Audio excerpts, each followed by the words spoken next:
if they're going to control the narrative on social media by dictating what is misinformation and what is factual, and then having people thrown off for spreading what they call misinformation, then it has to be all of the social media platforms, because if it wasn't, we would all end up finding the one platform in which this wasn't happening, right? Now, if it is happening everywhere, what will happen is somebody will say, hey, I'll start the platform where you can say anything you want. Okay, now you've just invented Parler, and the attack vector is clear. The attack vector is, okay, Parler is where the bad people are. And so we at Amazon and Apple and Google are positioned to shut down the network of bad people, you know.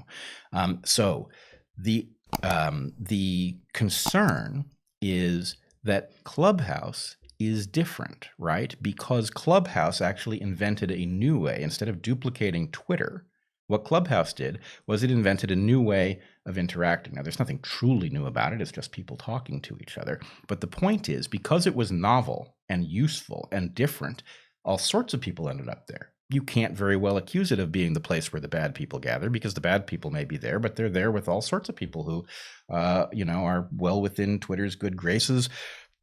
So the point is, this now has to be attacked one way or the other. Right? Somehow the place where conversations are taking place that can't go on Twitter, because Twitter has been effective at shaping the narrative and is increasingly aggressive. And so, of course, the New York Times, said out loud this last week exactly the thing that is supposed to be said only quietly within certain rooms. And they suggested that Clubhouse was a place where unfettered conversations were taking place. Now, that is an amazing misstep on their part, acknowledging that at some level there's something troubling about people freely exchanging ideas. Well, so, I mean, I pulled up their tweet. Oh, wait. So this is their tweet about it. Unfettered conversations are taking place on Clubhouse, an invitation-only app that lets people gather in audio chat rooms. The platform has exploded in popularity despite grappling with concerns over harassment, misinformation, and privacy. And they got seriously ratioed here, and they got 5 times as many comments as they do likes on this thing, although a lot of retweets as well. I don't know how many quote tweets, but I just searched when I was looking for their article. I searched on the New York Times page for the word unfettered. And one of the things I found was December 23rd, 2011, unfettered was the word of the day at the New York Times.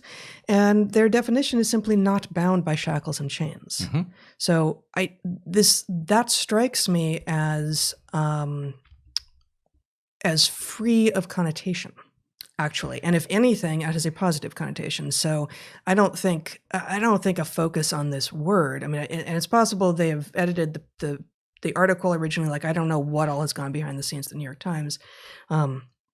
But I'm not sure what the hubbub is about this word. Oh, the hubbub is very well deserved. For one thing, the report came from somebody who's been traveling on Clubhouse and has been, a tattletale nanny hall monitor type. So the point is, in this context, yes, maybe in 2011, unfettered was a word without such connotations. But at the moment, this has everything to do with an intense fervor for regulating speech. And my point would be, free speech is effectively a synonym for unfettered conversation. They are supposed to mean the identical thing. And Zach, could you bring up the governmental news release that I sent you? So, unfortunately, can you make it bigger? Okay. So this is the House Committee on Energy and Commerce, which has once again summoned the CEOs of tech platforms to answer for what it calls the misinformation and disinformation plaguing online platforms, right? So this has a very definite valence to it. And I want to put this in a new context. Here we have the government castigating and interrogating CEOs of platforms that do have the ability to censor because they are not covered by the First Amendment because they are private. Whether that should be or shouldn't be, we can discuss and should discuss. But the fact is, for the moment, they have the ability to censor. Their terms of service are absolutely opaque, unfollowable, and therefore you can be tossed off at will, which has happened to me, of course. But I would argue that this here, with the House committee in the hands of the blue team, putting forth this this news release in which it creates the impression that misinformation and disinformation are plaguing online platforms. Now, I'm not saying that there is not a tremendous amount of misinformation and disinformation on online platforms, as there is, discussed in every restaurant in, the world. Sure. Misinformation is a part of human communication. But what they are doing is they are effectively using something that I will call the Five Eyes gambit. The Five Eyes are 5 nations that conspired to subvert constitutional protections. The 5 nations are the US, Canada, UK, New Zealand, and Australia, I believe. And the idea was, in the US, there are strict prohibitions against spying on US citizens. But those prohibitions don't apply, for example, to the Brits. They can spy on U.S. citizens. So to the extent that these countries wanted to spy on their own citizens, they could basically unionize, spy on each other's citizens, and exchange the information. Voila, no more constitutional protections, right? So what's going on here... Spying circle jerk. It's a spying circle jerk. Okay, so what's going on here? The government, right? Mm-hmm. And it'd be pretty hard to deny that the House Committee on Energy and Commerce is not part of the government. The government is forbidden to regulate speech. So what's it going to do? It is going to threaten these online platforms and get them to regulate speech, right? Is that a violation of the First Amendment? Thematically, it is very specifically a violation of the First Amendment. Is it exempt because of the one step removed nature of it, right? I think it, that's the argument that's going to be made. But the real point is even the title of the article that you quoted simply assumes a fight against misinformation, right? It never stops to engage the question of why it is that speech is protected the way it is, in spite of the fact that there is lots of misinformation contained in speech, inherently so, right? Why did the founders protect abhorrent speech? They did so because the net value of keeping speech free in spite of abhorrent speech is positive, remains positive. This is something we all understood until yesterday, to use Douglas Murray's formulation. And so we are about to lose this because everybody does understand that misinformation spreads online and that bad things happen as a result of it, right? But if that's all you focus on, then you think, well, great, let's just shut down the misinformation. But what we don't do is ever get to the question of what is a fact? There are certain facts you can check, right? But the number of things that would be claimed to be factual that are not actually factual, the number of places where something that would have been claimed to be factual is forced to be reversed on the basis that people doggedly point out the evidence that it was not indeed true, you're going to shut down that mechanism. In other words, this is the end of thought. This is the beginning of, here's your predigested narrative, now take it. It's certainly the end of public thought. And it sends all of the not quite fitting into established ideological framework thought underground into private. And that means there, at the moment, with COVID lockdowns, there's going to be a lot less of it.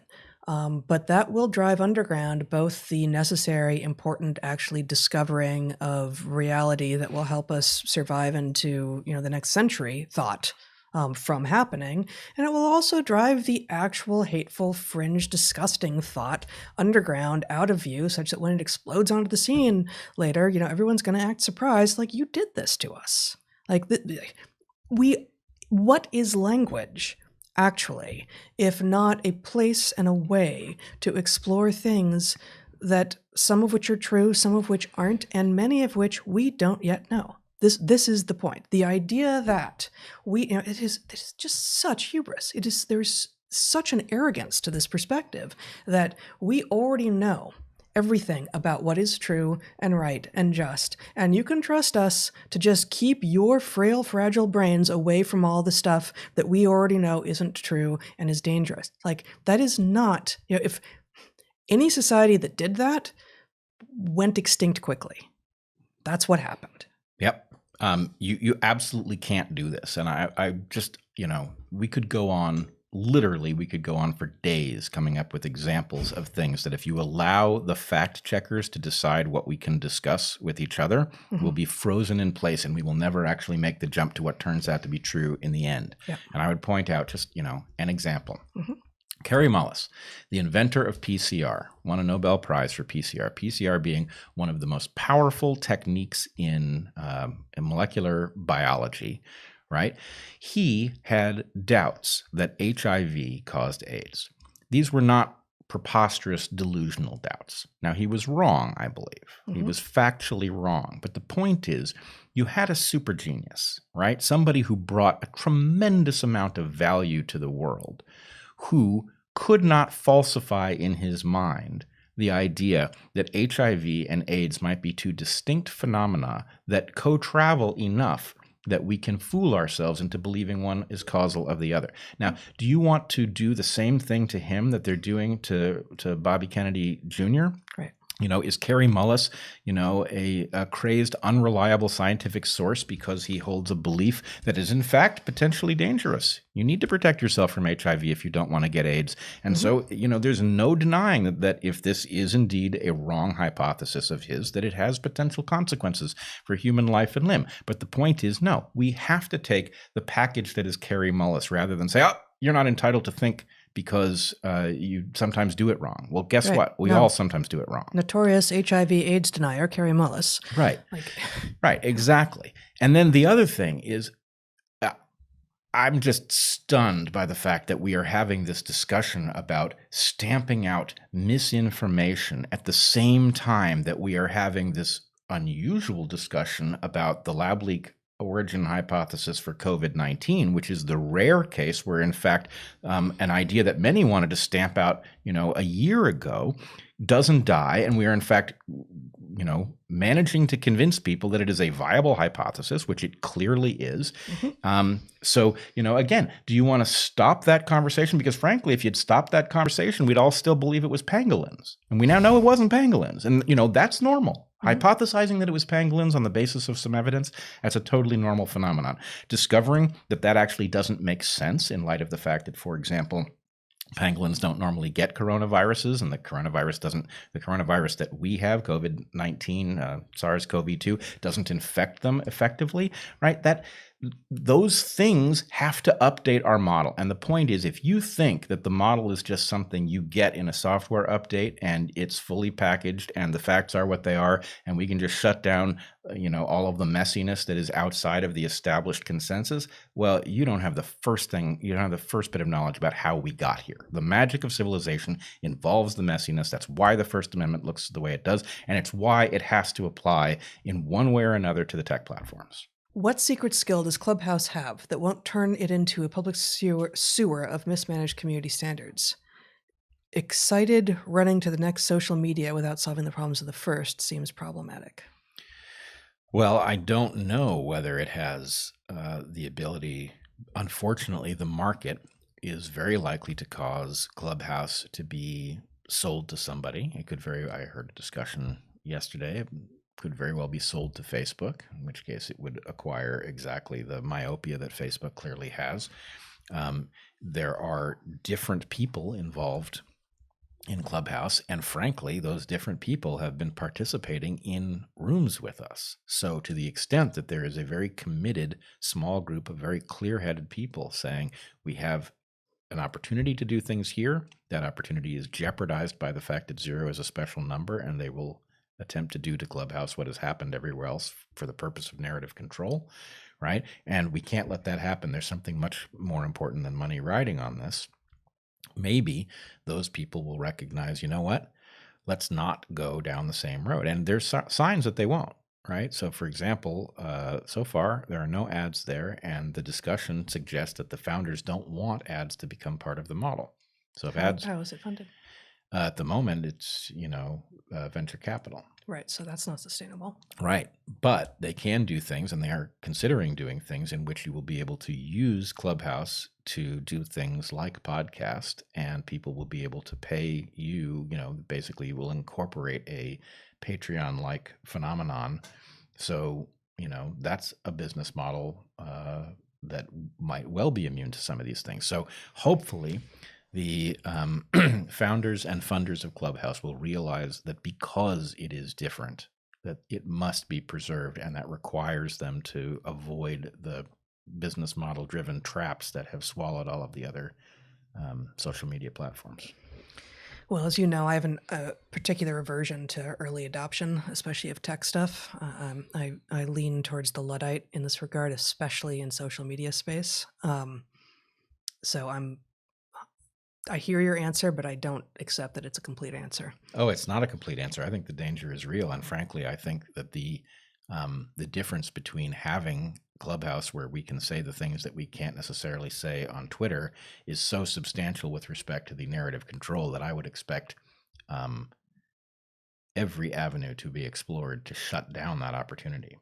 Hence the concern over this question of unfettered conversation and misinformation, and how do we stamp that out?